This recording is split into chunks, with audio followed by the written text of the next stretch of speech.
Hit ఫార్ములాలో ఈ మధ్య తెగ డామినేట్ చేసేస్తుంది హర్రర్ జానర్.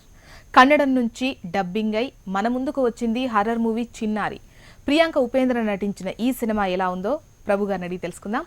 అండ్ ప్రభు గారు చెప్పండి, ఈ మధ్య కాలంలో హర్రర్ మూవీ అనేది ఒక సక్సెస్ఫుల్ కాన్సెప్ట్ అయిపోయింది.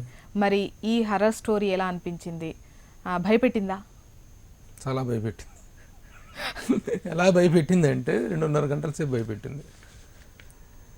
మామూలుగా హర్రర్ జోనర్ అనగానే ఈ మధ్యలో ఆ ఫార్ములాని తీసుకొని దాని చుట్టూ ఏదో చిన్న కథ అనుకొని ఆ కథని కాస్త భయపెట్టి కొంత ఇంట్రెస్టింగ్ ఎలిమెంట్ తోటి డిఫరెంట్ సినిమాలు రావడం కోసం ప్రయత్నిస్తున్నా. ఆ ప్రయత్నాల్లో భాగంగా ప్రతి ఒక్కళ్ళు కూడా నాకు హర్రర్ సినిమా అనేటువంటిది ముందు పెట్టుకొని చేస్తున్నారు. కానీ ఈ సినిమా పర్టికులర్గా చిన్నారి ఉపేంద్ర అంటే is very popular hero in Kannada. అతని భార్య ఆడగారు బాగా నోటెడ్ ఆర్టిస్టు. కానీ ఈ సినిమాని ఎందుకు ఒప్పుకున్నారో, ఎందుకు చేశారో, అసలు ఇది ఈ సినిమా ఈ కథలో ఏం ఆకర్షణ ఉండి దీన్ని యాక్సెప్ట్ చేశారనేటువంటిది మాత్రం ఒకసారి సీనియర్స్ కూడా ఎలాంటి తప్పు చేస్తుంటారు అనేటువంటి దానికి ఈ సినిమాను ఒక నిదర్శనంగా చెప్పుకోవచ్చు. సినిమా హర్రర్ సినిమా అనగానే ఒక సౌండు, ఒక చీకటిలో సౌండ్లో తలుపుల చప్పుళ్ళు, ఈ తప్పులు చెప్పులు చేసేస్తే హర్రర్ సినిమా అయిపోద్ది అనుకునేటువంటి భ్రమంలోంచి ఫస్ట్ ఈ హర్రర్ మేకర్స్ బయటికి రావాలి. ద హర్రర్ సినిమా ఈ సంథింగ్ ఒళ్ళు జలధరింపజేయటం, ఒళ్ళు అనేటువంటిది ఒకసారి రోమాలు లెక్కపడుచుకునేటువంటి ఒక టెన్షన్ క్రియేట్ చేయటం అనేటువంటిది తప్ప హర్రర్ సినిమా చేయటం కోసం చేసినటువంటి ప్రయత్నాలు చాలా హారిబుల్గా అనిపిస్తున్నాయి. అలా భయపడినటువంటి సినిమా తప్ప కథలో కంటెంట్ ఉండటం కానీ, కథలో ఒక రకమైనటువంటి ముఖ్యంగా తీసుకుంటే ఒక నలుగురు లేడీస్ ఒక ఊరు బయట ఎక్కడో ఒక సముద్రం ఒడ్డున ఉన్నటువంటి ఒక విల్లాలో ఉంటారు. అసలు అలాంటి విల్లాలో నలుగురు ఆడవాళ్ళు ఉండటం అనేటువంటిది ఒక రిడిక్యులస్ పాయింట్. నలుగురు మగాళ్ళు కూడా కాదు కదా, ఎవరు ఉండరు. అది that is something like villa guest house తప్ప it is not the purpose of residence.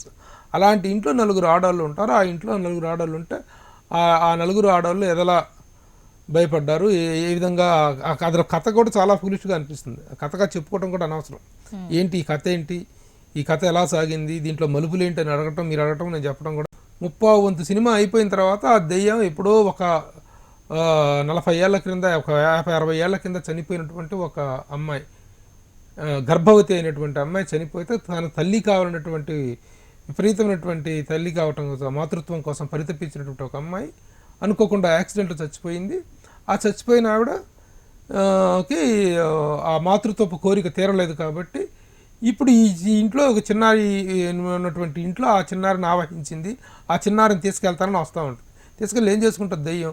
ఆ దెయ్యం ఆకారం కానీ ఇప్పుడు దెయ్యం సినిమా, హర్రర్ సినిమాల్లో ఈ దెయ్యానికి ఎలాంటి రూపం ఇస్తున్నారు, ఎలాంటి విజువల్ చూపిస్తున్నారు అనేది కూడా వెరీ ఇంపార్టెంట్. చాలా వికృతమైన అసహ్యకరమైనటువంటి ఒక దెయ్యాన్ని క్రియేట్ చేసి చూపించారు ఇందులో.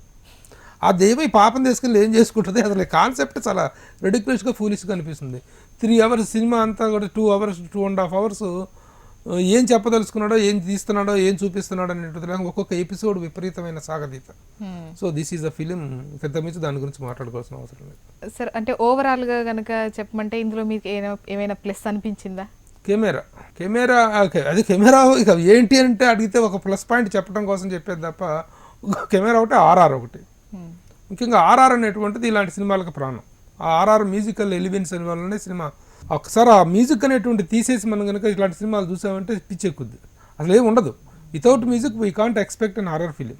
అలాంటి సినిమాల్లో ఈ ఆర్ఆర్ అనేటువంటిది కొంత హైలైట్గా చెప్పుకోవాలి. కెమెరా పనితనం అంటే చెప్పుకోవాలి. దర్శకుడు 21 సంవత్సరాల చిన్న కుర్రోడు.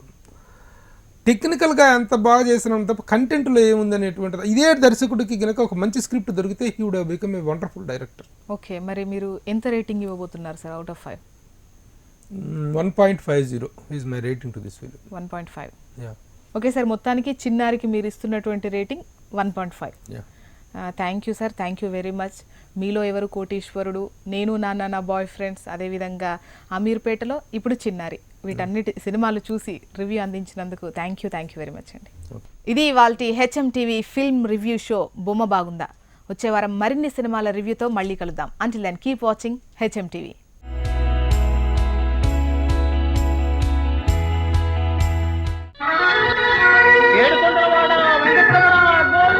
నమో వెంకటేశ.